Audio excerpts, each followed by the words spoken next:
उन्होंने कोई जवाब ही नहीं दिया। उन्होंने 25% टैरिफ किया, फिर 50% भी टैरिफ किया, प्रधानमंत्री ने कुछ भी उस पर जवाब नहीं दिया।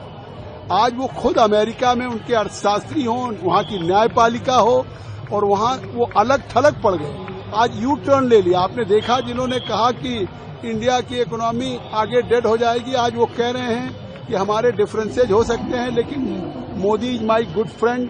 और आज वो फिर से टैरिफ पे बात कर रहे हैं। भारत के हमारे कॉमर्स मिनिस्टर पीयूष गोयल जी जा रहे हैं 22 तारीख को, और मुझे उम्मीद है कि भारत अमेरिका की जो मित्रता रही है वो आगे रहेगी।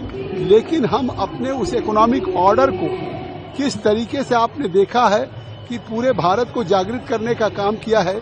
उन्होंने उसके मुकाबले में ये कहा कि हमको दुनिया पे क्या जरूरत है किसी चीज को एक्सपोर्ट करने की, हमारी दुनिया में खुद ही सबसे बड़ी खपत यहाँ हो सकती है।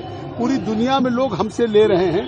और आपने देखा, बिना कुछ जवाब दिए हुए जिस तरह से उन्होंने नए मार्केट पूरी दुनिया में एक नया न्यू नॉर्मल इंडिया किया। जिस तरह से आपने देखा पिछले दिनों आपने चाइना, रूस और भारत का, और जिस तरह से 40 देशों में हमने अपने नए उत्पाद को, चाहे टेक्सटाइल हो, चाहे क्या हो, चाहे और उसको भेजने का तय किया है।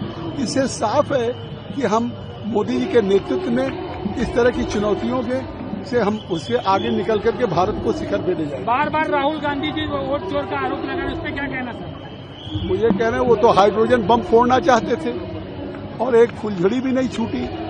जब चुनाव आयोग जो कह रहा न हम पक्ष के हैं न किसी विपक्ष के, हम निष्पक्ष है, अगर एक भी सबूत है उस सबूत को आप चुनाव आयोग को दें। लेकिन हिट एंड रन में वो विश्वास करते हैं, आरोप लगाते हैं, देश की जनता को गुमराह करने की कोशिश कर रहे हैं। पहले ईवीएम पे हार का ठीकरा विपक्ष राहुल गांधी, तेजस्वी, अखिलेश फोड़ते थे।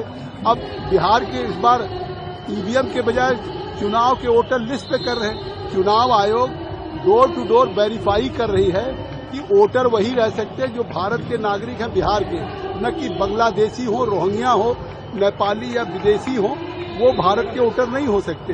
तो आज ये लड़ाई राहुल गांधी जो लड़ रहे हैं, ये राहुल गांधी बांग्लादेशी और रोहिंग्यों की लड़ाई लड़